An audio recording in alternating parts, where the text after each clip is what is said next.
세 번째 영상입니다. 176쪽의 쓰레기통 모형인데요.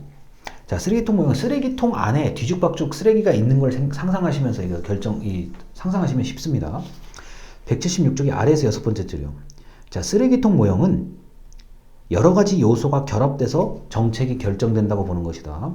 첫째, 문제성 있는 선호라고 얘기하는데, 자, 이게요, 뭐냐고 하면은, 자, 특별히 별로 이렇게 뭐를 해야 될지를 잘 모르겠어요.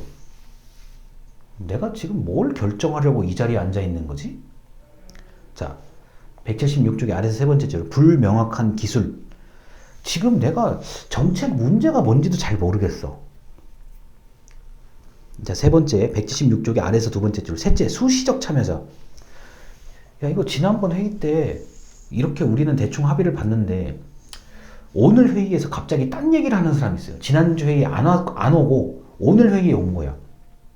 나는 이 회의에 계속 참여를 해서 지난주에 결정된 것 같은데 왜 이 사람은 오늘 처음 와가지고 이런 얘기하고 앉아있는 거야? 자, 쓰레기통 모형은 앞에서 얘기했던 이렇게 막 치밀하고 막 애가 타고 막 모든 걸 찾아내고 이런 개념이 아니에요. 조직화된 무정부 상태라고 얘기합니다. 그래, 우리가 한 회사에 있고 한 조직에 있는데 내가 뭘 해야 될지도 모르겠고 괜히 왜 여기 회의에 왜 오라는 거야? 이런 개념을 생각하시면 돼요. 저 사람은 저번에 안 오고 왜 오늘 와서 딴소리야? 불명확한 기술, 지금 요거 얘기하는 겁니다. 정책 문제도 잘 모르겠고 해결 방안이 특별히 있는 건 아닌데 우리 보고 오래. 자, 그런 사람들끼리 그런 장소에 모여서 우연하게 야, 그래, 이렇게 하고 끝내자.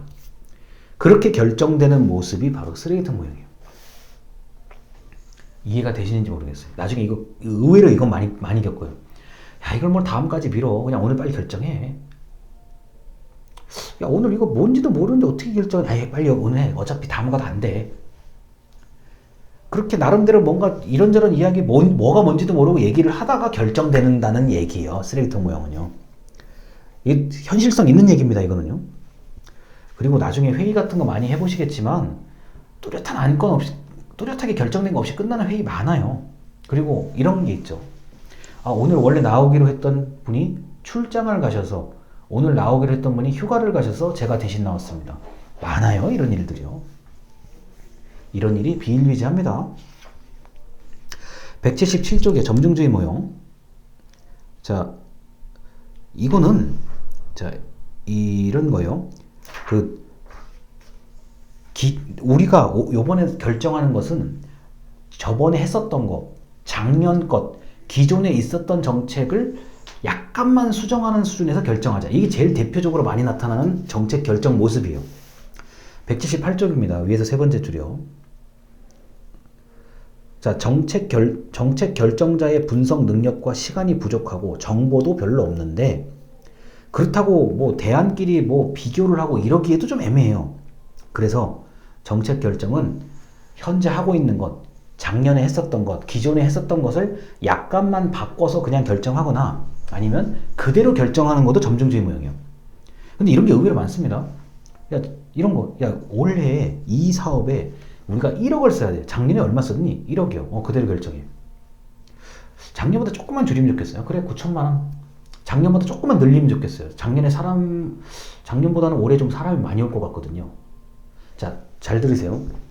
작년에 1억을 썼는데 100명이 와서 1억을 썼어요. 근데 올해 이제 결정을 해야 돼. 야, 작년 얼마 썼니? 1억이요. 몇 명 왔지? 100명이요. 그래? 야, 올해 몇 명 오지? 제가 대충 연락해보니까 한 120명 정도 올 것 같은데요? 그래, 그럼 1억 2천에 합의 보자. 끝이에요. 이런 결정 형태. 이런 게 의외로 많아요. 정부에서는요. 그래서 점중주의 모형은 기존의 정책에서 플러스 마이너스 또는 그대로 결정되는 모습을 보여준 겁니다. 자, 그리고 이제 178쪽에 맨 아래 보면은 조직 과정 모형, 다른 말로는 회사 모형, 연합 모형이라고 얘기를 합니다.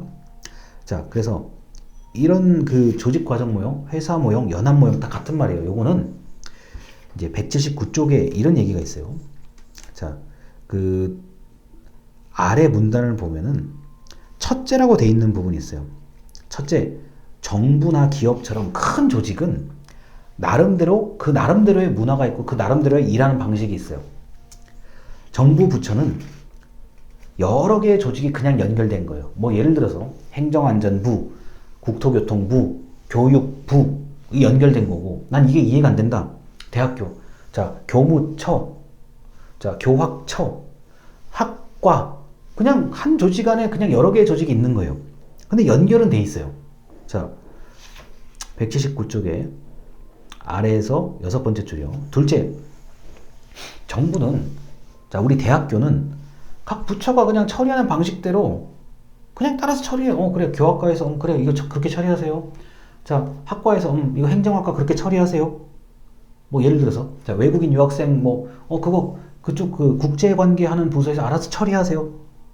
알아서 처리하잖아요. 정부도 마찬가지. 저희 그 학과는 이렇게 해서 뭐 졸업 논문을 쓰는 졸업 논문을 발표하는 이런 게 있습니다. 그래? 너희 과는 그래? 옆에 과는 얘네는 졸업 시험을 본대요. 그래 그렇게 해라. 표준 운영 절차 179쪽에 아래에서 6번째 줄 영어로 SOP라고 되어 있는 거예요. 표준 운영 절차에 따라서 각자 알아서 움직여요. 자 그런데 어떤 이런 각자 움직이는 조직들이 뭔가를 하나를 딱 합의를 해서 결정을 하려고 그러면 자 어떻게 됩니까? 야 우리는 이렇게 해왔어. 너희는 어떻게 했니? 우리도 이렇게 해왔어. 근데 분명히 차이가 있어요. 야 우리 결정할 수 있는 것만 딱 하자. 나중에 될지 안 될지는 그때 가서 보고 결정할 수 있는 거 결정하자. 그러니까 불확실성을 회피하려고 그래요. 확실한 것만 빨리 결정하려고 그래요. 그리고 갈등의 준 해결 지금 이 얘기하는 겁니다. 야 우리가 지금 그것까지 뭐 얘기할 거 없고 확실한 거 야 여기까지만 하고 끝내. 이게 조직 과정 모형의 개념이에요. 여기까지만 해. 나중에 가서 그건 그때 가서 또 한번 얘기를 해보고 너희 입장 우리 입장이 좀 다르니 합의할 것만 빨리 하자. 이 개념이 회사 모형 연합 모형이라고 얘기하는 거예요. 이게 의외로 많아요. 학교 조직이요? 굉장히 많습니다. 여러분 중학교 고등학교도 생각해 보세요. 교무실에서도 여러 개의 부서가 있어요. 뭐 예를 들어서 뭐 진로 상담, 뭐 입학, 뭐 이런 식으로 부서가 다 있는데 부서 선생님들끼리도 각자 알아서 나름대로의 문화가 다 있어요. 뭐 이렇게 도저히 이해가 안 된다. 자 국어 선생님들, 수학 선생님들, 영어 선생님들 나름대로의 문화가 다 있어요. 각자 알아서 자기 일 잘해요. 자기 강의 잘해요. 근데 모여서 국영수 선생님들이 모여서 결정을 하나 해야 돼. 이럴 경우에 야 할 수 있는 것만 해. 야 시간 얼마 없어. 뭐 나름대로 하고 싶은 말이 있는데 그냥 그래. 그럼 오늘은 요것만 하자. 요거까지만 결정하자. 그리고 가끔은 국어, 영어, 수학 선생님들끼리 사이가 안 좋을 수가 있어요. 야, 그래도 이것까지 얘기하면 저쪽에서 되게 화내겠지. 이것까지 얘기하면 또 오늘 괜히 결정도 못하고 끝날 것 같아. 적당히 해결해. 적당히. 요거까지만 하자.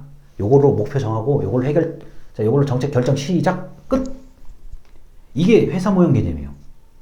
그래서 나름대로의 절차나 조직 일 처리하는 방식들이 있는데 대학교라든가 고등학교 같은 이런 조직에서 이게 많이 보여요. 그래 너희는 너희 처리하고 너희는 너희 처리해. 근데 하나의 문제에 대해서 같이 결정을 할 때 생기는 것들 바로 회사 모형, 연합 모형 책에서는 179쪽에 조직 과정 모형이라고 얘기를 합니다. 그래서 여기까지 일단 말씀을 드리고 오늘의 이제 마지막 영상으로 넘어가도록 하겠습니다. 감사합니다.